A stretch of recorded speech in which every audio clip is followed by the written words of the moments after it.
Livro História de Santo Antônio de Pádua, escrito pelo padre Antônio.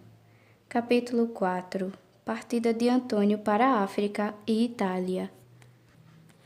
Entretanto, não tinha Antônio esquecido a promessa que lhe fizera quando recebeu o hábito de frade menor.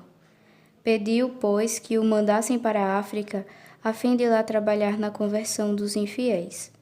Os santos, movidos como são pela ação secreta do Espírito de Deus, realizam um desígnio superior, mesmo quando parecem obedecer a inspirações pessoais. O desejo de Antônio adaptou-se perfeitamente a uma das grandes ideias de São Francisco. Após o capítulo de 1216, enviara para a Espanha a Bernardo de Quintavalle, que tinha estabelecido 2 conventos, um em Toledo, outro em Corrin de los Condes, no Reino de Leão. Eram como os postos avançados das forças que iam atacar os mouros. Antônio queria partilhar os trabalhos de seus irmãos. Estava impaciente por entrar na arena. O amor da glória, combinado com o certo gosto das aventuras, costuma embriagar as naturezas ardentes, que não levam em conta as fadigas e olham sem empalidecer aos perigos que as aguardam. Esta paixão, bela sob alguns aspectos, faz os heróis ao gosto do mundo. O apóstolo obedece a motivos mais elevados. O zelo que o devora é uma chama santa, acesa no próprio coração de Deus, esse foco de todas as inspirações sublimes. Seu zelo compõe-se de 2 amores, que substância constituam um só, e que abrangem a Jesus Cristo e a humanidade. O amor de Jesus Cristo lhe faz desejar que o reinado soberano do Salvador se estabeleça sobre os espíritos, sobre as vontades, sobre os costumes, sobre as leis e os destinos das nações. Ele emprega-se neste desígnio e dispõe tudo para que tenha efeito. O amor da humanidade faz que trate de torná-la feliz. Ele esforça-se por arrancá-la a seus preconceitos, a seus vícios, ao despotismo da opinião, a fim de conduzi-la, contrita e comovida, aos braços de seu Redentor. Estes 2 amores misturavam-se na alma profunda de Antônio. Depois de obter dos superiores a permissão de seguir seus desejos, só pensou nos preparativos da partida. Era ainda recente a sua entrada na ordem dos frades menores. Segundo a regra, deveria começar o noviciado para adquirir o espírito particular a esta religião, mas o tempo dos prelúdios era passado para ele. Soava a hora da ação. Tomara o hábito pelo meio do ano 1220.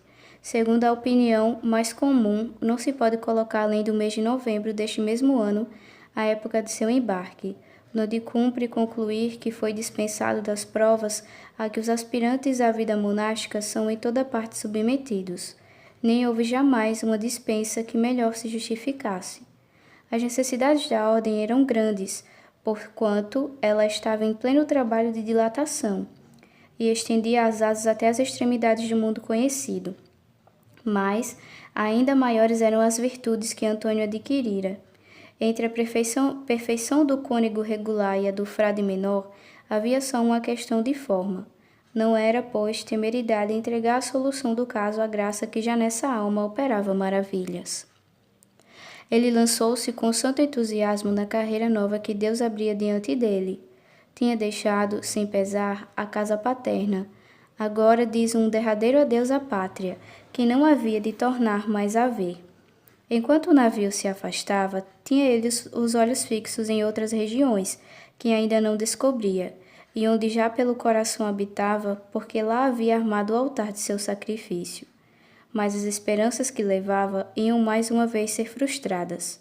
Chegando ao local de tão santo apostolado, caiu logo enfermo. Sua saúde, abalada pela mortificação e pelas vigílias, sucumbiu inteiramente à influência do clima africano. Não se menciona aí um só ato que prove o mais tímido ensaio de seu ardente zelo. Não foi a mesquita nenhuma opor ao impuro Alcorão do profeta a lei do Cristo bendito. Não se dirigiu nem às multidões nem aos príncipes do país.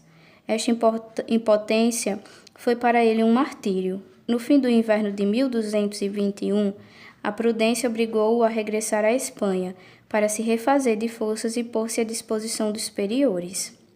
Quando fazia rota para a Espanha, levantou-se violenta tempestade que mudou o rumo do navio, ameaçando de terrível naufrágio. Neste perigo, o nosso bem-aventurado invocou o socorro do céu para os passageiros espavoridos. Ele ordenou ao vento e ao mar, com essa autoridade que tantas vezes deveria exercer sobre os elementos. Aportou na Sicília, em Taormina, antiga cidade episcopal da província de Messina. Durante os 2 meses que passou na ilha, não ficou ocioso. Sua convalescença provavelmente não lhe permitiu dar-se aos trabalhos do apostolado, mas uma tradição constante refere que fundou 4 conventos de frades menores. Os séculos não têm apagado o traço de passagem de Antônio na Sicília. Esse traço ficou impresso no coração dos irmãos que ele havia escolhido e cujas modestas habitações construiu. Cada geração conserva o culto de sua memória. Ainda hoje seu nome é cercado de um respeito hereditário. Os lugares são, muitas vezes, mais fiéis que os homens. Mostram-se em Taormina ciprestes que se diz serem seus contemporâneos. Em Messina, admira-se um poço que ele mandou cavar, e um limoeiro que plantara por suas mãos. Os santos são fontes de água viva em que as almas vêm curar-se da sede. Entretanto, o capítulo geral da ordem devia abrir-se em Santa Maria dos Anjos, a 30 de maio de 1221. Antônio resolveu apresentar-se lá.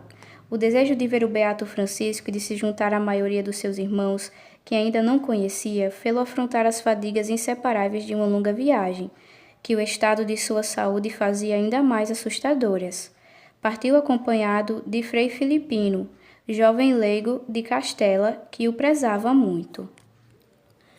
O fato mais notável do capítulo de 1221 é a presença de Antônio.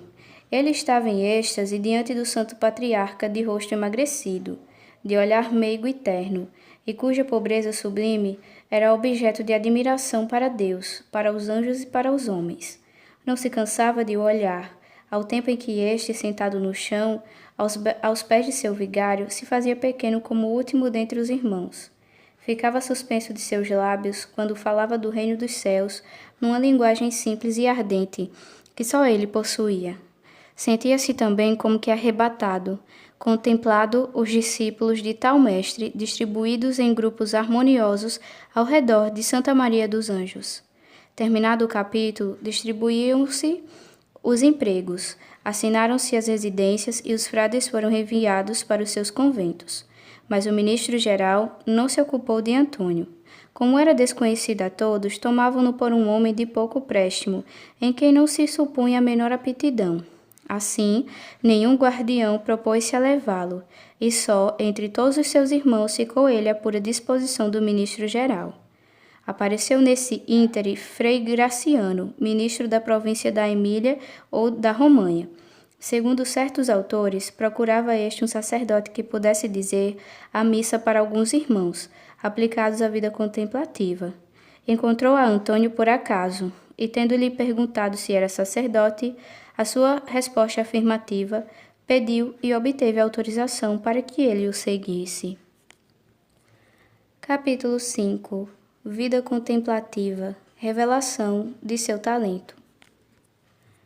Havia na Emília uma ermida chamada o Monte São Paulo, situada num lugar retirado.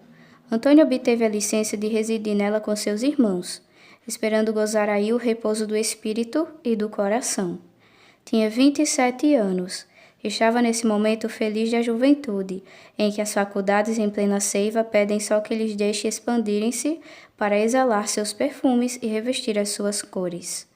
Mas ele não experimentava nenhuma impaciência de exibir-se. Pode-se dizer que combatia sua inclinação natural. Esse triunfo sobre si próprio não foi o menor de seus méritos. Sentia um atrativo irresistível pelo apostolado.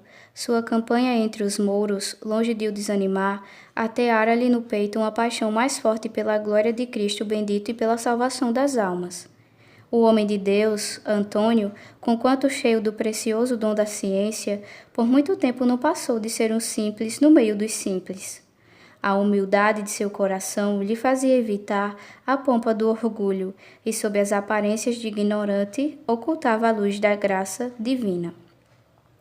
Embora devorado pelo zelo da casa de Deus, como se viu acima, todavia, não lhe tendo o céu permitido a realização de seus generosos desejos, ele por si não queria meter-se em empresas capazes de lhe proporcionarem alguma glória diante dos homens.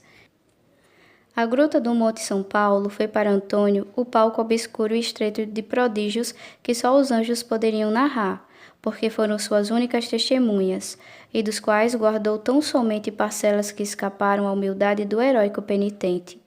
Ele tomava um pedaço de pão e um pouco d'água num vaso e esforçava-se por submeter de toda a carne ao espírito.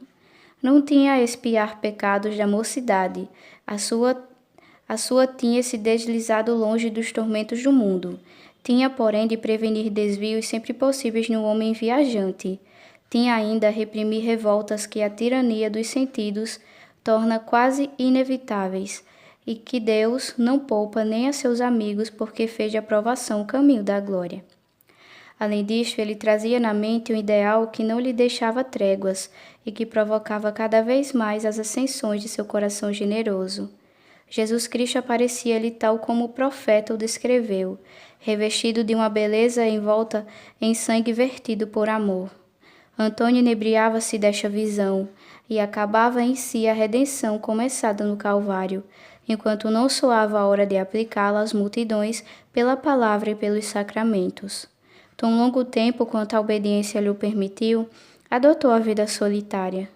Nutria o espírito de pensamentos santos, buscava na meditação a força necessária para resistir às tentações, e abismava-se cada dia mais dentro das delícias do amor divino. Assim ficava, só, durante longas horas da noite, sem cansar-se de orar. Abandonava-se toda a ação da graça, lançando no seio de Deus, como num mar profundo, a âncora de sua inabalável esperança. Não estava, entretanto, ao abrigo da tentação dos demônios que frequentemente o atacavam a fim de o perturbar e o desanimar do santo exercício da oração. Mas, pelo temor de que o silêncio e as vigílias não fossem de bastante proveito, dava-lhes por auxiliares jejuns rigorosos e prolongados, que estancavam em sua fonte a vida inferior do organismo, para sobre suas ruínas fazer triunfar a vida do espírito. Sua fronte pálida, os lábios descorados, as faces encovadas, testemunhavam o heroísmo da luta que ele sustentava contra si próprio. A penitência lhe havia esculpido a carne, através das brechas que nela praticara. Percebia-se a alma como que meio desprendida já da argila. As privações que se impunham tinham-no enfraquecido ao ponto de que, segundo o testemunho dos que o viram com seus olhos, quando ele voltava a juntar-se à comunidade, à hora das refeições, os pés lhe cambaleavam. Às vezes precisava apoiar-se no braço de um irmão para não cair no caminho. Diante disto, não vos surpreenda que a antiguidade em arrebatamento chamasse lírio em flor e espelho da castidade. Mas Deus não quis que ele ficasse para sempre oculto, permitiu que o seu mérito luzisse em pleno dia, e que ele fosse apreciado por seus irmãos. Eis em que ocasião. No ano de 1222, e muito provavelmente no terceiro dia das têmporas da Quaresma, que nesse ano caía 19 de março, a véspera da Dominga da Paixão, os frades do convento de Monte São Paulo tinham ido a Forli, em companhia de vários religiosos de São Domingos, para lá receberem as ordens sacras. Antônio os acompanhou. Ora, costumava o bispo, antes da ordenação, dirigir uma exortação aos jovens clérigos, para lhes fazer compreender a gravidade do passo que iam dar, a sublimidade do estado sacerdotal e os deveres que ele impõe. Nesse dia, o bispo, sem dúvida querendo honrar os filhos de São Francisco, convidou o guardião do Monte São Paulo a discursar ante a Assembleia. No caso de o não poder fazer ele mesmo, pediu que designasse um de seus irmãos para desempenhar a tarefa. O guardião, impedido, não se sabe por que causa, dirigiu-se com muita cortesia a diversos dominicanos e pediu-lhes que proferissem o discurso, mas todos se excusaram.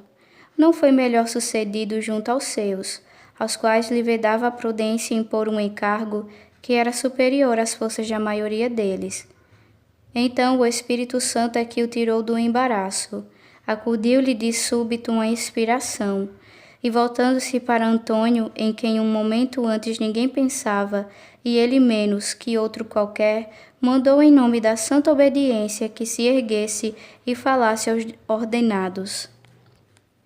Surpreendido por uma ordem tão pouco esperada, Antônio a princípio perturbou-se e tentou excusar-se.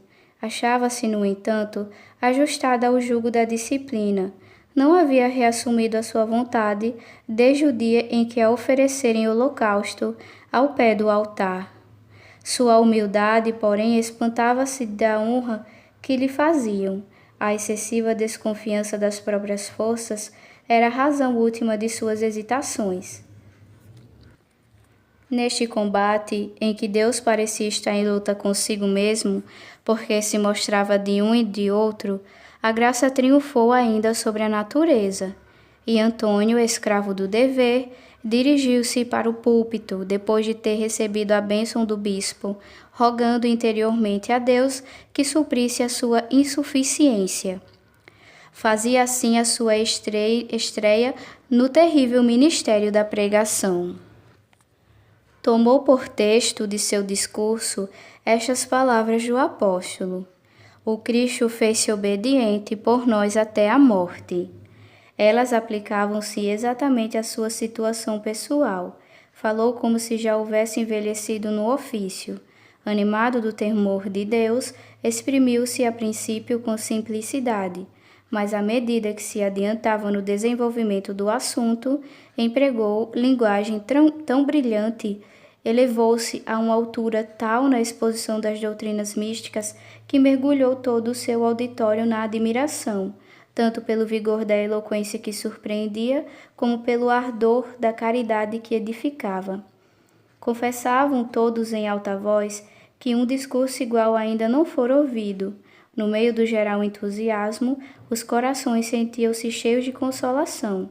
A partir desse momento, os frades cercaram de veneração aquele em quem acabavam de descobrir, como por milagre, a luz da divina sabedoria que nele se conciliava com uma tão notável humildade.